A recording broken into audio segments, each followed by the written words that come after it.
But I think finding what is right for you is the big challenge. The word that comes to my mind is just like purpose. And I always say, I think maybe I took it for granted that from a relatively young age, I had this strong sense. I didn't always know the how. Like a lot of the times I get an idea and it don't even feel like it's stemming from me. I always say it's like creativity is like you're a vessel. Okay. You know? And I always feel like I would have these ideas and this sense of purpose without necessarily knowing what the output of that feeling was going to be.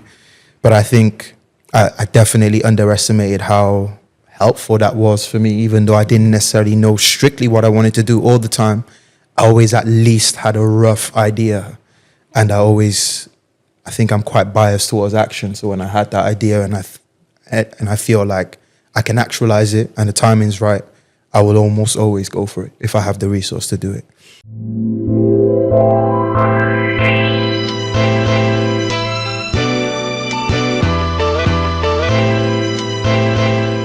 Good morning, good afternoon, and good evening, and welcome to Ogun Speaks. Today, I'm delighted to welcome one of my spiritual advisors, a man that I can't even define. I can't tell you who he is. I can't tell you what he does. All I know is that I'm grateful that he's in my life, Mr. Kami Lamakan. That's a cool thing to say. It's the truth. Yeah. And how are you today? I'm good. I'm really excited to be here. Yeah? On a Monday night in Cardiff with you. On a sunny Monday night in Cardiff. Exactly. Yeah. And what's, as always, it's our tradition. What's one piece of art that's had a profound effect on you? Wow. Okay. That's where we're starting. Yeah, wow, you got to get straight into it. Listen, my kids do this thing where they go, Dad, Mum, tell us the top 10 films, whatever. And I've realized if you ask me on a Monday, I'll tell you these are the things. If you ask me on a Sunday, I'll give you a whole bunch of things. Yeah. I think I've got this thing, Andrew, where the last thing I see is like the best thing I've ever seen. I'm like, so I saw a film last night and now that's kind of like the best thing I've ever seen. Yeah. It's kind of, but I think the thing for me though is it's not necessarily just about the art. I suppose it's about the experience of it, how you encounter it rather than just what it is. Consumption of it. Yeah. Yeah. So it's kind of like if you're with people, that's why I kind of find it, you can see I'm dodging the question. It's kind of hard to go, there's this one piece because it's like, well, who was I with? What we were doing? What did it mean? Like we saw this film last night and we're talking about it today. What was the film? The film was The Worst Person in the World. Is that actually what it's called? It is literally what it's called. But I think that's the thing about art. It's an encounter as much as it is a purely aesthetic experience. You kind of, if you're at a moment in time, it all can kind of make sense more to you than just it being timeless. Do you prefer experiencing that alone or like collectively, like with people? Like, would you rather go cinema by yourself or with someone else? I don't. Do we get choices? I suppose we do get choices. Yeah. Well, I suppose it's now. I've never cried when I've been to a film on my own. Never. No, but when I'm with people, I'll cry. I know I've noticed that in my own action. So I don't know if that's a good thing or a bad thing or whether it's a preference. Yeah, that's interesting. I think I'd be the polar opposite. I'm more likely to cry on my own than I would around other people. Why? I don't know. I feel like it's the vulnerability of crying. I feel like crying is such a solitary thing. Like, I can't recall many times, I think, throughout my life that I've ever expressed that level of emotion in front of other people. Wow. Well, we need to go to a film together because I'll be in floods of tears and you'll be the stoic. Yeah. That'll be good. Table for two, just next to each other. Okay. Yeah. But so what was this film about though? The worst person in the world? Well, that's a good question. It was I suppose my kids are like 20-ish now, and this was about somebody going from 30 to 30 into their early 30s, not far off your age. She starts with Julie, starts at 29, and then she kind of goes, and there's a bit of you that kind of goes, okay, well, that's not so far ago. You can forget, you can remember it. Even at my age, you can remember those emotions. But then now you're also going, okay, I've got kids who are going to be going through it in a different time. So that's where the conversations kind of came about, because it's like, okay, well, that was different for me. Those aren't emotions that she was feeling that I felt. Experience. And how would you describe like your 30s? I think that, I'm just recently turned 28, so 30 is looming. And I feel like 30 is an interesting age. How like, what would you say your 30s were like? I think, if I'm honest, I just cracked on without thinking about too many things. You know, you look back at your 13s, you think, was that, amazing? But you don't really take it in as you go. You just kind of do things and get on with it. And I can't imagine being in that frame now. And the character in this was, she was doing stuff, but she was also changing her mind. And you kind of remember you can change your mind and do something else. The world feels different when you're at that age. I should be asking you, what does it feel like to be 28? What does it feel like to be 28? I've always said that I've been enjoying life more the older I'm getting. I feel like, obviously, with age comes wisdom, and I think for me, I've been able to settle into myself more the older that I've got. Like there's less internal chaos. Like there's a level of self understanding and awareness that makes me feel comfortable. And I think that's been through the ages, that's been a really significant marker for me. And every year that goes past, I feel that feeling growing stronger and stronger. Wow, that's lovely. And you're saying like in your 30s was all about kind of doing. Tell us about what kind of stuff you were doing or what kind of work you were involved in. Wow. The work's really dull, if I'm honest. It was interesting. Was it dull? No one's asked me about what I was doing right there, so I've got to think about this. It wasn't. It felt like now I look back, we just had interesting ideas that we never challenged. We had institutions that we worked with, and we just kind of got on with it and enjoyed it. And really, the pleasure was kind of in just completing it and being in a team and doing interesting things and traveling across the world, all of those things. But actually, whether it was meaningful or not was never part of the equation, if that makes sense. Yeah. And I don't know if that's just because I was in my 30s in the 90s, which was, was I in my 30s? Yeah. So then it was a different kind of vibe, maybe. Could you describe the vibe? Well, can I describe the vibe? It is what you were talking about with each other was about getting on with life and about success in a very narrow sense of it. Traditional, exactly. And, things that you think are central to the world was what you were doing. You didn't really think too deeply about it, but you got on and you enjoyed the things that came with it.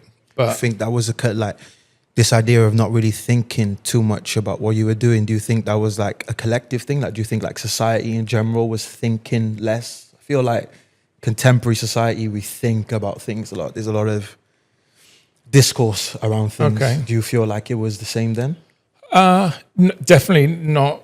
It wasn't the kind of conversations that you and I will have are not the conversations I would have had at 28 with a 56-year-old, if you know what I mean. Yeah. There wasn't that literacy. I mean, I can only talk about my, I am making huge generalizations, but I don't want to make huge generalizations. But generally, those kind of conversations that maybe you and I have now didn't feel available to me.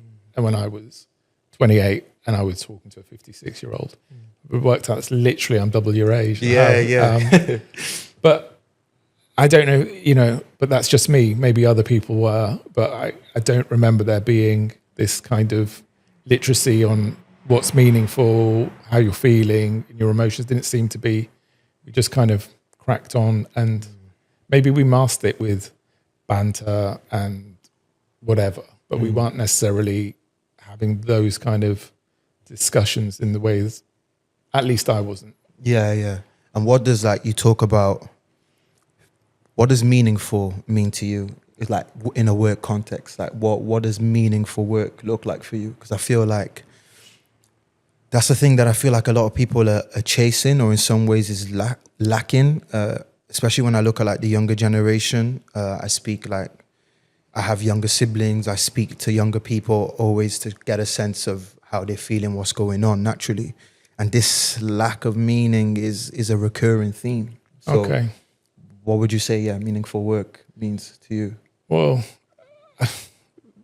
I think, I'll put it into like my dad, before he passed away, would ask me about my son and what he wanted to do.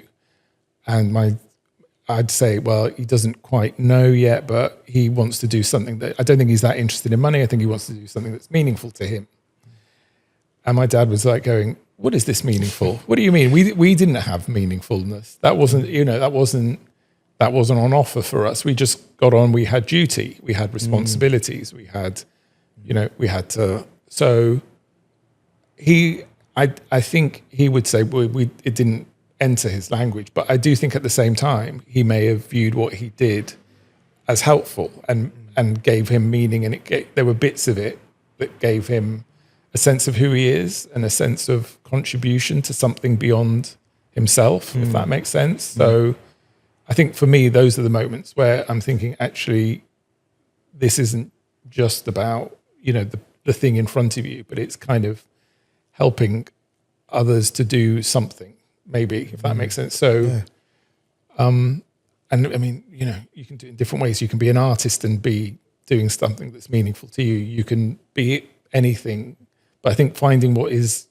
right for you is the big challenge. The word that comes to my mind is just like purpose. And I always say, I think maybe I took it for granted that from a relatively young age, I had this strong sense. I didn't always know the how. Like a lot of the times I'll get an idea and it don't even feel like it's stemming from me. I always say it's like creativity is like you're a vessel. Okay. And I always feel like I would have these ideas and this sense of purpose without necessarily knowing what the output of that feeling was going to be.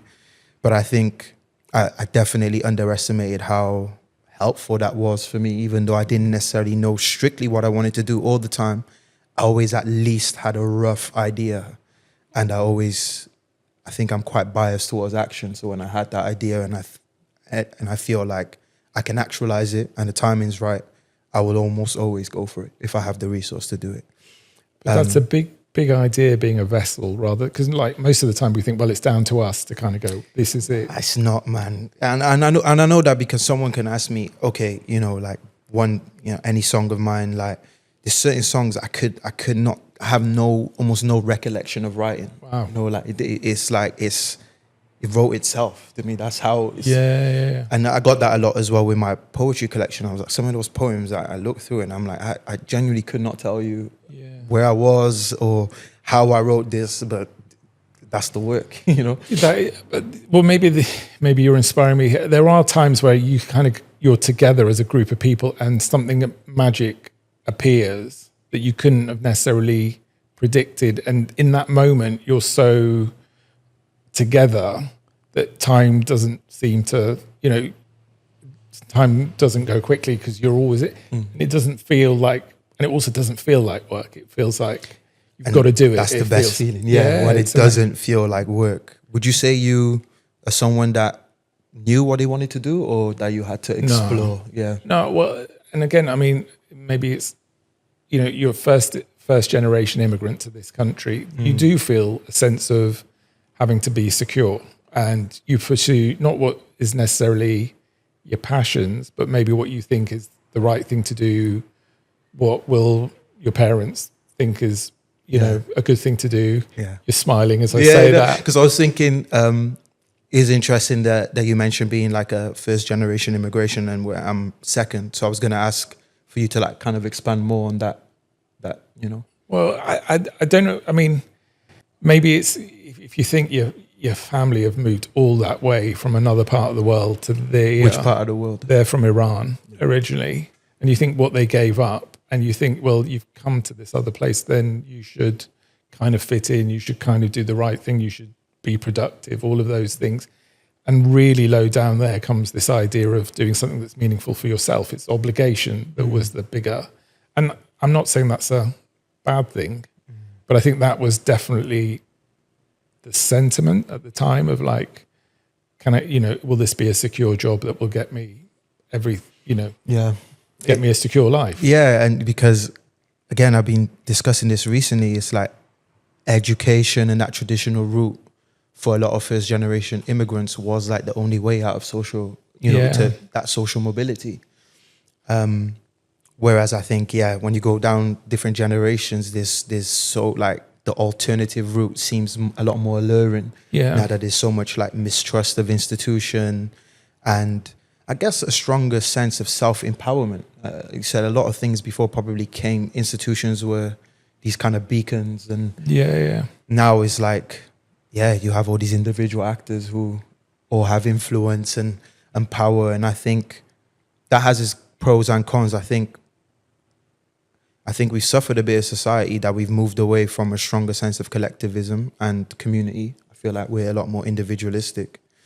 I feel that when I think about when I was growing up and coming to the UK as an asylum seeker, but I remember being younger and there were so many like community activities. There was such a strong sense of like this shared experience, like we're all struggling, but again, that struggle together. Yeah. Whereas now it just feels like everyone's focused on like looking after themselves. And I think, it's that sense of community is lacking a bit. But do you ever think we can make it a bit nostalgic about the past, if you see what I mean? 100%. Yeah. Because the same, I mean, it's interesting there are things of the past that you kind of like forget how terrible it was. That's as true. Well. And you kind of think it was recency really good. bias in it. Yeah. I mean, I sent this story to a friend who was at Davos at the WEF thing, and he was going for the first day, and I went to Davos for this event in the 90s, and it was for an engineering organization. It was 100% male. There wasn't a single delegate for this event that was a woman. There was one, and everybody thought that this person was there to organize. There wasn't a delegate. So they had to spend a lot of the time going, no, I'm here as a delegate. I'm not here as a... And then there were the organizers were all called the ladies. And at the end, they brought on the ladies onto the stage. And it was just like, with hindsight, you think, gosh, it was how horrendous. But that was only like 30 years ago I'm experiencing. So that kind of idea that everything was better, there are definitely things that you think, well, we've lost something, but progress is also there at the same time. And I wonder if that's true for like how we connect as communities is also changing, or maybe the old formats of community are now being superseded by, I don't know. It's niche, innit? I mean, micro communities, online communities, but it doesn't feel as real. There's something about being in a room with like real people. And I think there's a lot of factors in that. I think obviously can't really ignore the impact that COVID had on that and stuff like that. But I think you touched on a good point about nostalgia. I'm seeing it a lot, slightly different contexts in like art and in music. Like when I look at a lot of music now, there's this sense of still dwelling in the past and this longing for the past. But I think that comes from a sense of dissatisfaction of the present. There must be a reason why this sense of nostalgia is so pervasive. And for me, it's because there is this at times vague, at times overt sense of dissatisfaction. Things are not quite right. And I think we can feel that, Yeah. But at the same time, I mean, it's kind of, where do we give our attention? Because there's obviously a lot of things that are harrowing, difficult, but at the same time, there's lots of things that are kind of amazing and happening at the same time. And it's like, well, it's like at the same time as things are kind of breaking down and feel irreparable, which I suspect things are, but at the same time, you think there's this amazing activity also happening. And I don't know if they can, whether it's one or the other, they can coexist almost. I don't know. It's like yin creation, destruction, like yin and yang, you kind of need the both. And in terms of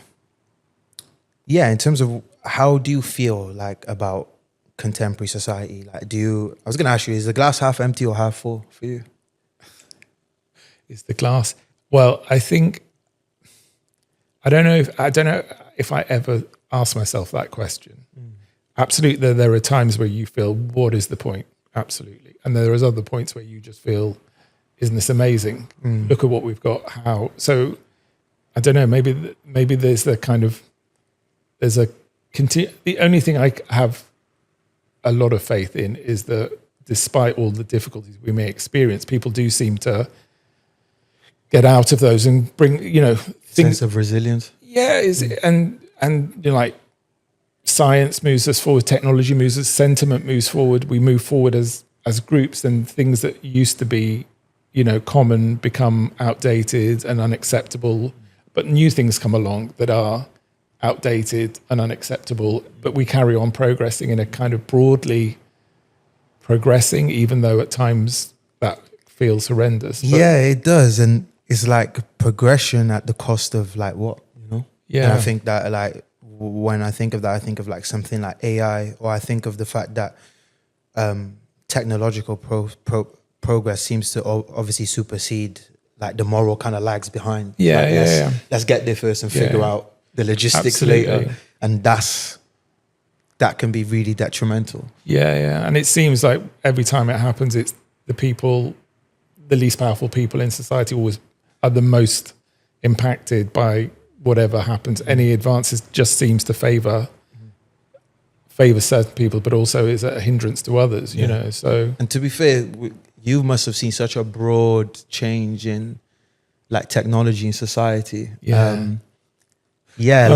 I'm feeling like the real old. Tell us what it was like in the old days when it was like. I'm curious. Like, I think I was like just at the beginning of like the social media age. So even me, I'm like, I remember what things were like, before the iPhone. It's like I was like just before the smartphone boom. Which is a really interesting time. And I sometimes I say I wish I was a bit older at that time to really appreciate it, like life before social media and the way things look now. So I'm thinking you have a far deeper context than I do. Yeah. But I mean, I think the thing is, it's kind of interesting. Lots of those things gave us really positive things. Going back to the idea of meaningful work, I think a lot of the time tech has taken away stuff that was pretty mundane to do. So, I can remember editing on things that were tapes. Wow. And editing a tape was really kind of like time consuming. And it wasn't a joyful experience, but it took a long time to edit a tape down because of the technology. And now you can do what you can do on your phone, and it's much quicker. So there's an opportunity for creativity that maybe was hindered by the fact that there wasn't the skills and the tools to be able to do it. So I'm not saying that those tools aren't without consequences, but I think in terms of being able to express that other, making a film, we can sit here now and make something that would be reasonable. And that wasn't accessible when I was young. It wouldn't have even been thinkable because the technology would have been difficult. It would have been expensive. I mean, I can tell you a story about once we paid £10,000 to get 100 megabytes of data. 100 megabytes. Can you imagine 100 megabytes, and £5,000 was for the hardware and £5,000 was for the installation. Wow. And now these people here are filming on, cameras for a fraction of that cost. Things do move on, and we can. But I suppose maybe this is where we're getting to, is always like, well, to what end are we doing this? Is it helping, and who is not benefiting from that? And sometimes we don't have those conversations about. That's true. Maybe that's where it's harder. Where do we deliberate on? What are we all experiencing, and do we want this, as opposed to just going, let's just do it for efficiency and save money and whatever. Yeah. And I think that that sense of efficiency has eroded the human in things. And again, to mention AI again, I think that's what people's gripe is with AI, is the fact that there's something, I think, sacred about the act of creating and of doing that I think technology sometimes subverts. So it's like, you sacrifice efficiency for that purity, maybe. No, I agree. And maybe that would be useful if we were to deliberate on, like, what are we actually experiencing? Is this the music we want to listen to? Is these the lives we want to have? Is this the society we want to have?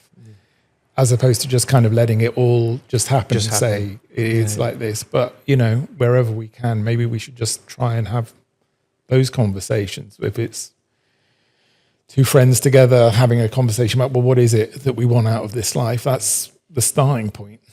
Maybe. I don't know. We never know. We never reach a conclusion. Yeah, if we were, then what would happen? I don't know. Honestly, I don't know. And how would you say you express your creativity? Yeah.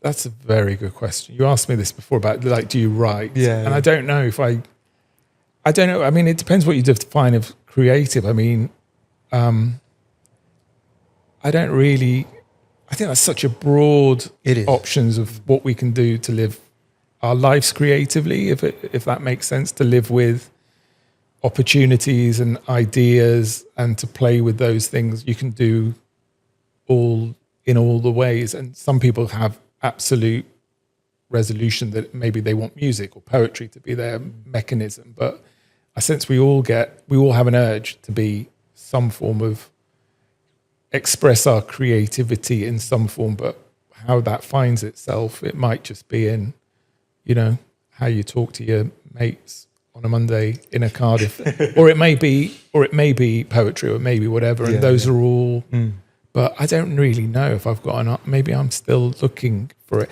I mean, the times where I feel, I'll give you a practical example. I cooked something the other day and I put an ingredient in it and I thought, okay, that might work. And for a moment, when I was like watching the faces to see if people thought it tasted nice, it felt like, okay, I've done something slightly creative. It's not an artistic thing, but you know what I mean? But you can live your life with those opportunities and those experiences. Do people enjoy the meal? Yeah, they seem to. Or else they're just being really nice to me, which could also be the truth. But that's the kind of thing about, like, how do you live a life creatively?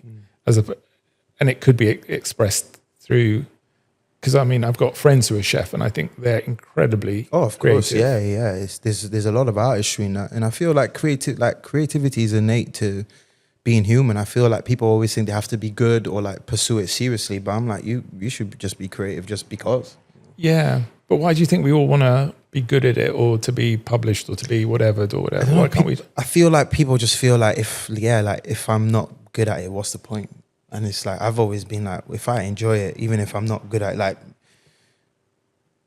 for example, me learning to DJ now, I was terrible at first, but I like learning. Like, I don't mind the challenge. So for me, it's like, again, it's whether you look at something as a means to an end or this is valuable in and of itself. Yeah, for me, creativity is always valuable in and of itself, whether it's paying your bills or whether you just do it quietly at home when no one's watching. There's still value in that regardless. Yeah. Well, there's a manifesto. I mean, just to enjoy it for what it is, as opposed to kind of going, well, it has to do X, Y, and Z for me. It has to be, validated by others. It has to be purchased. It has to be consumed. That feels like a great way of living. Do you consume like a lot of art? Do you like listen to a lot of music? Read a lot of books, film? You define a lot, and I'll tell you if I do a lot. What's a lot? I watch, so I got Letterboxd, so I keep track of all my films. I watched 55 films last year. Wow. Which I thought was pretty good, but I know some people that are doing like 110 films. Wow. I probably listen to about maybe 60 or 70 albums.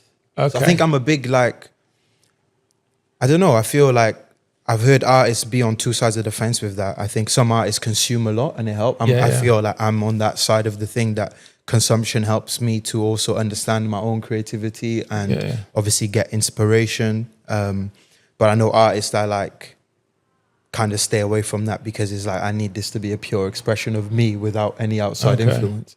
Wow. Okay. No. I mean, I just think some of the most joyful experiences I've had is the experience of going through art with other people. Like this morning's conversation post the film, when my wife, I thought she would react in a particular way to the character and she didn't. And it was just like, oh, okay. Wow. And then we have a conversation about why that was so. And you just kind of go, okay, so I don't know if art as that kind of vehicle for being able to engage with other people in a different way, that's priceless, you know? And I think I do a lot of that, if that makes sense. It's kind of like, I'll see something and go, if it's, stops you in your track and you want to share it, you want to go, you can't believe it. And sometimes other people bringing theirs to me, and you can kind of go, wow, okay, that's who they are. If that's what gets them interested, then I'm interested as well. And you listen and you go, okay, yeah. Something that you thought was rubbish, or you thought, I can't understand why people would like X, or why do they like musical theatre? Because I don't get it. And then someone who knows about it and can explain it to you. You start to see it. Yeah, and you think, gosh, you know them better, as well as you've kind of been introduced to something new in your life, and you go, it's not like suddenly I'm going to be going to a Vita every week, but you understand that there is artistry here, and it has a heritage and it has a history. And, that's brilliant to know the person better, but also just to maybe know yourself a bit better because you've been exposed to something else. Yeah, definitely. And you mentioned heritage there. How would you say your heritage is like? How have you carried that through your life? Well, it's interesting because being a what is your heritage? Sorry for people that don't know. Well, yeah. So I was born in Iran, and then I'm born in downtown Tehran in a big city in 1969. And then come 1972, I'm living in a suburb of Torquay, a small town in Devon. So it couldn't be more chalk and cheese and experience. But, my first day at school, one of the first days at school, my mum gave me this kind of packed lunch, and it had all these Iranian stuff in it. It had lovely, rice, and it had, a stew, all the stuff that now, you would pay lots of money and go to a nice restaurant. It had all of this. And I remember people looking at it and going, oh gosh, you can't eat that, and like getting rid of it and giving me a sandwich. Wow. And crisps and everything. So literally telling you to get rid of that. Yeah, it was just like, well, I think the thing is, in fact, I don't think there was bad intent. I just think they thought, well, that's not really what a growing person should, growing 5-year-old should have. The crisps and the sandwiches. Yeah, crisp sandwiches. But also, Andrew, they had a penguin bar. And that I didn't have a problem with the penguin bar. That was all right. But the other stuff going, but you don't, so I suppose you kind of, it reminds you that the impetus is to assimilate into other people. Exactly. That's the impetus. That's how it goes. And without it, at the time, you do, because that's your situation. And I don't think now, luckily, this is another example of the world, I think, changing its attitudes. Is now nobody would throw it away. Then there was no curiosity. Nobody would have tried that and gone, well, where's this from? What is it? Let's have a try. They just threw it away and went, have a sandwich. So was the school you went to like a very white school? Yeah, well, everything. It's Devon in 1973. Yeah, so it was no diversity. No. There was. I'm just trying to know. There was no all the way through my school. Only in the sixth form was there somebody else in my upper school. Sixth form is like year 12. Sorry, old language. Was there somebody else that wasn't white in the school? But then, wow, you were literally the yeah. So wow, I know, but it's but it that wasn't now. Now it seems crazy, but at the time you don't. Of course, yeah. What do you know? But and most of that, as you said, it wouldn't have been ill intent. Is like lack of exposure. Yeah, and absolutely, it was. At no point do I think it was. Sorry, there was a lot of bad intent as well, but generally the thing was just like what assumptions you hold about the world, and in this case, a sandwich with a bit of corned beef in it was going to be seen as much better than a stew with rice, because that's what people assumed was a good, now you look at it and it's like this ultra processed food bomb. But at the time it was just like, well, I think the words were like bird food. You wouldn't give that, that's what you give to bird, your rice. So why would you be eating that when you could be having a corned beef sandwich? So, it's like it does move on. But at the time, I don't think there was I definitely didn't think that there was anything bad about the situation. You just kind of go, okay, well, I'll have a sandwich, I'll have a penguin. But and moving through your adult life then and that heritage, do you feel like you've had like more experiences where you're the only like person of color in the room? like in your professional life, or as you got older, obviously things started to change? Yeah, and it does. And I mean, when I gave you the story of like being in Davos in the 90s, and it was like, again, then there wasn't many people, but now, I mean, now it's not so. It's not, it's not a novelty anymore, as much in the environments in which I operate. And some of the institutions are intrinsically multinational anyway. Yeah, true. So but the kind of sensibility of maybe that there was in a time ago, there would have been maybe a stronger sense that there was a good way, and what you're working towards is that good way. And it probably isn't from where you came in the world. Yeah. That's what I mean. And that's another kind of, just the assumption that maybe there is a more civilized set of values that you should all aspire to, as opposed to maybe now we can think that there are multiple ways of expressing the world, so that we're not all trying to kind of conform. We're not all trying to eat a corned beef sandwich to use that kind of parallel, that there are other ways, that there are other things. And do you feel like you had to assimilate?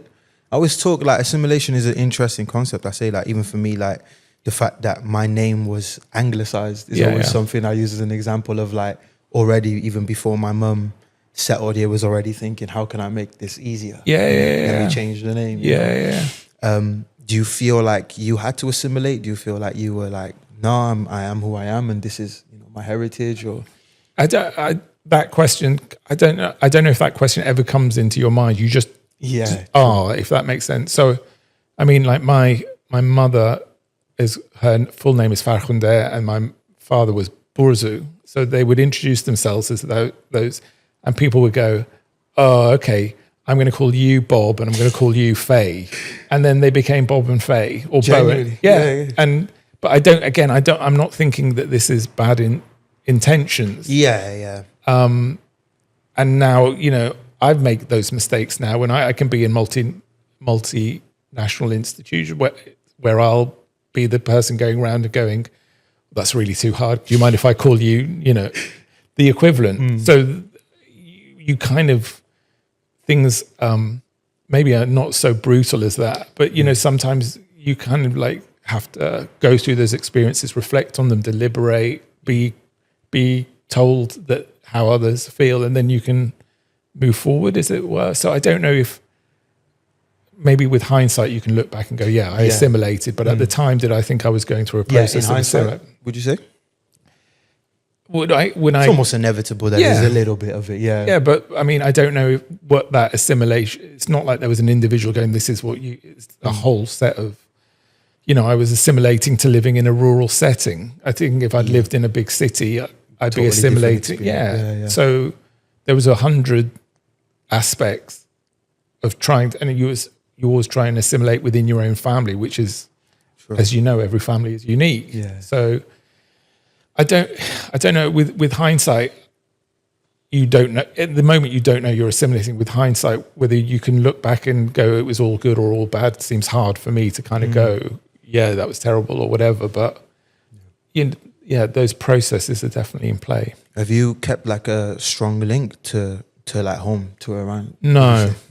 I mean, it's difficult. No, it's not difficult. It's not a choice. It's again, I mean, it's hard to really describe maybe I just didn't think about it. Now I think about it, but have you been there like recently or? No, I haven't. Well, because of my background and my faith, it's very difficult for me to go back to Iran.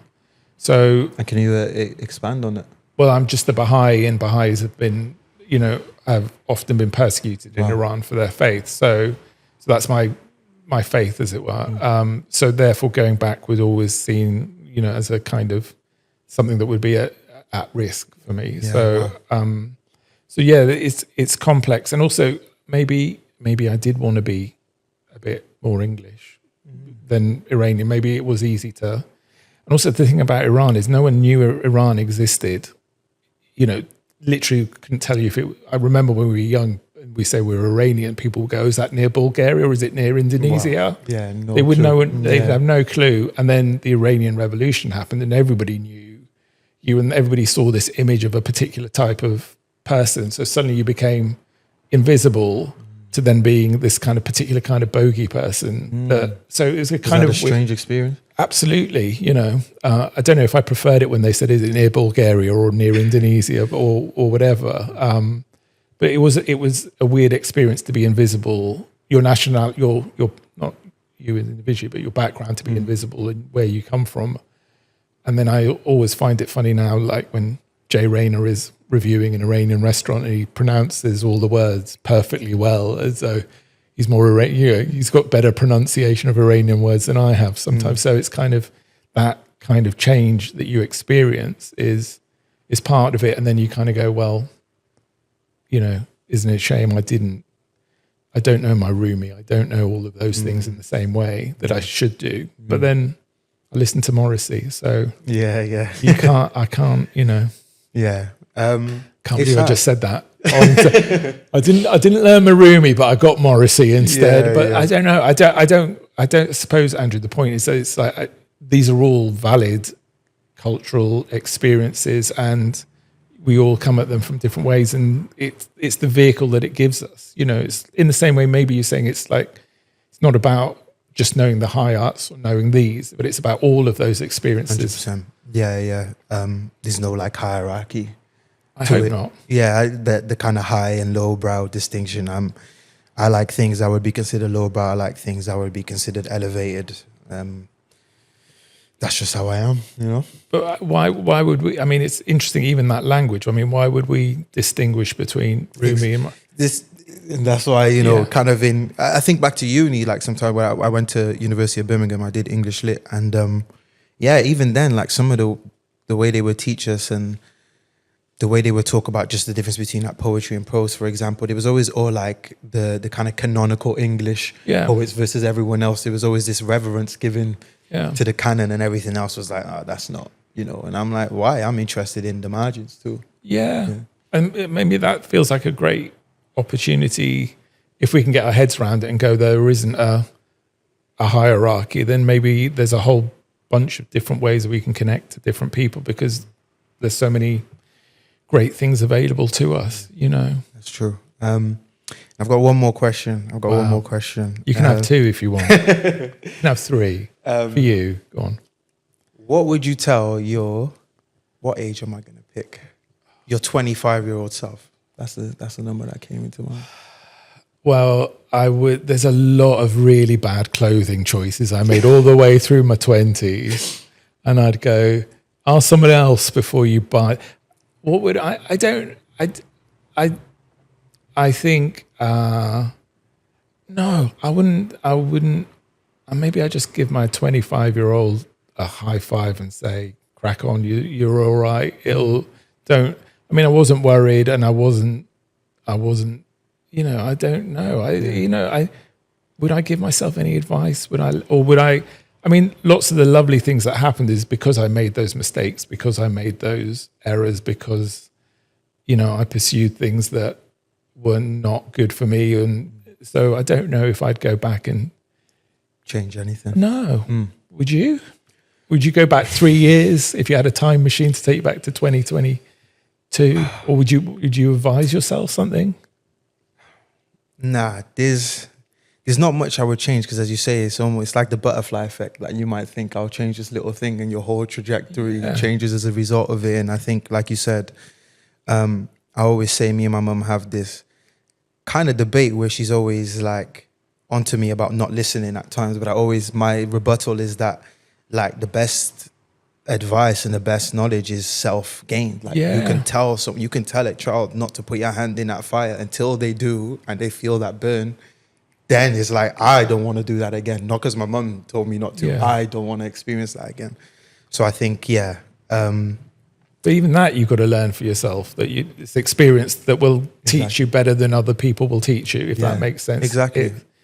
It's how you experience art that will teach you what you like, rather than other people telling you how to experience it, whatever it may be. But that's got to come from self, innit? You think, that sounds, but that also could be quite egotistical. That's true. But when I mean that, it's just like, I don't know, it's like I trust myself. more than most other external things. So, but I think that's been cultivated over time, Yeah. and it took a while for me to feel that way. Okay. But I think that's a beautiful place to end it on. Wow. Okay. Yeah. Well, I'm happy if you're happy. Are you happy? Is this a hopeful conversation? I don't know. You tell me. They'll tell us, I guess. Right? No, Kami, thank you. I'm sure we'll have many, many more conversations. I hope so. And Do we have to have these mics there every time, or can we just? no. All right, okay. Off camera. Off camera. Thank you guys for listening. Yeah. Thanks, Andrew.